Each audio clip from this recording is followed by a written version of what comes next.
let's take a look now at source interrogations and how we can improve those if we look at our ISMG. So, looking at the ISMG, we can see analysing and evaluating are our two key criteria that come up when we're looking at a source interrogation. Now, there are so many different types of sources. Secondary sources are going to be a very different mix of analysing and evaluating than, say, primary source.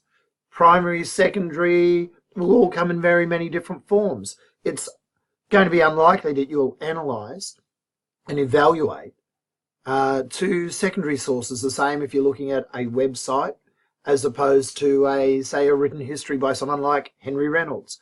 Very, very different types of sources, very, very different ways of dealing with them, and a very, very different mix of how much analysing and evaluating might happen within a source. So we're only looking at one example, this source and interrogation I've provided for you. The highlighting on the interrogation that I've got here as an example of a secondary source is a mix, and I'm going to put to you that it might mainly be evaluations. So let's have a look. When we are interrogating a source, the QCAA have given us some indication that when you are looking at the features, analysing the features, discerning the features of evidence, it's going to cover some of the following. You're going to comment on the origin of the source. So think about what the origin might include. It's going to discuss what's explicit in the source and what is implied by the source.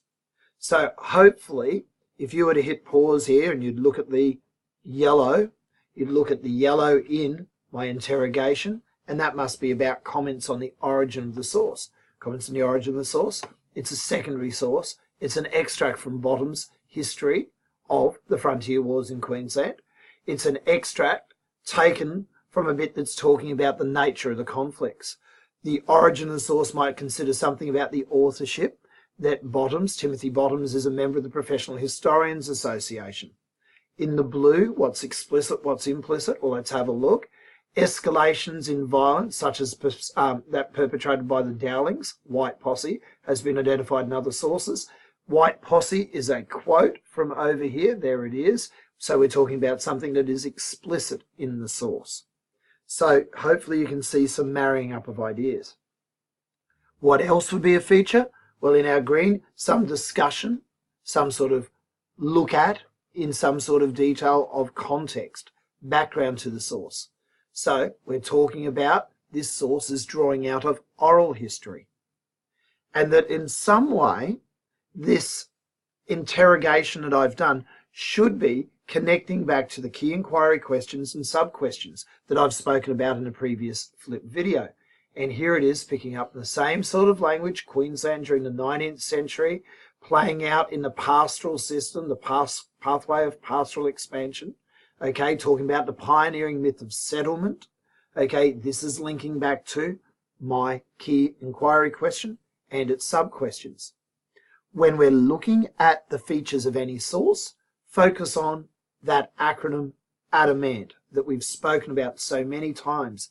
If we can identify those elements, they're going to go some way to identifying the features of the source. What you do with that will then indicate, I guess, how discerning you can be. And remember, different sources have different qualities to them. You may not be able to always analyse the same way in every source. In fact, as I've said to you, much of this source interrogation I've done here is actually about evaluation. It's quite a bit of it's about corroboration. It's about drawing parallels to other sources. So it's worth us having a look at those elements now of evaluation. Now, evaluation is about providing discerning judgments. And remember, those judgments are like a professional historian's judgment. In the same way that you can have a medical opinion or a legal opinion. Judgments here are your professional historian's opinion on usefulness and reliability. And that these judgments should pick up on the different perspectives coming through in a variety of ways. It might be a perspective that's being used out of oral history. It might be a perspective that the author has because they have a particular agenda and so on. different types of perspectives can be addressed in different ways, and that you need to reason them through, and I'm hoping my example here is well reasoned, and it's corroborated. And it's good that I've mentioned that in a way, because what we're looking at is consideration of an example source interrogation, not necessarily an exemplar. It's not necessarily perfect. No one's marked this, no one's assessed it. I hope I've done a good job, but I can't guarantee that this is top level standard. You might be able to be better than it. As we start looking at these evaluative criteria, and you can see the kind of comments that we've got from the QCAA on their example. I've just crossed out the bits that don't apply because they're talking about Chinese history. When we've got these clues from the QCAA, when we've got this criteria, we should be able to attack it again using Adamant. We're talking about the authorship. We're talking about the context through its date, the agendas, the methods, the messages, the techniques, okay, the nature of the source. So the yellow bits in this particular example refer to the authorship of the source, how the author is working, where it's coming together from. The green is picking up on elements of Adamant like agenda, messages. It's picking up on the perspectives. It's picking up on the audiences. And agendas is really important. I'd like to pretend at this point that I had agenda twice written in here because it was so important. You can spot I haven't perhaps proofread that, and that's a point that's going to come up. So the agenda, what is Bottoms trying to achieve? Have a look at the kind of examples I've got in here. This is evaluating it, I hope, fairly well using those ideas. We also have to make critical comments, okay, that are corroborated with other sources.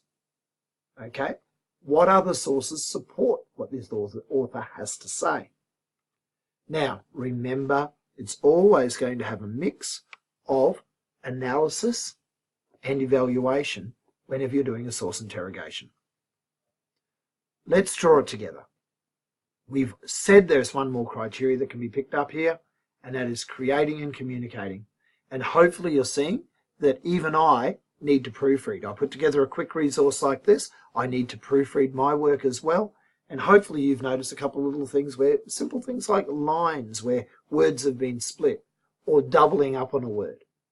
Okay, these are where our mind thinks it's got the information right, but not necessarily so.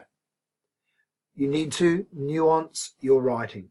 You need to express your writing with just the right words. So word choices matter. Don't just right-click on a word to get something to show up.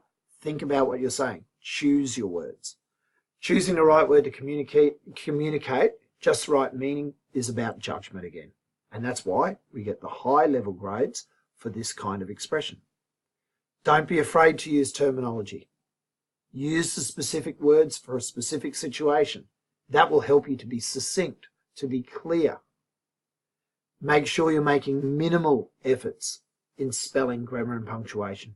You may make the odd error here and there, but it's about minimal errors. And I'm going to argue, even with a couple of errors in here, in typo, we might be going, well, they're minimal rather than running all the way through my work. The most minimal, of course, is to have no errors. Proofread carefully. Use the read aloud function in Word. As you're putting together, don't just rely on our nice little red wriggly line or red or blue wriggly line, and I think sometimes green. Okay? It won't pick up errors in a date. It won't pick up errors in some names. It won't pick up some errors in other aspects such as your references and list of references. Hopefully that's given you a little bit to think about with this task.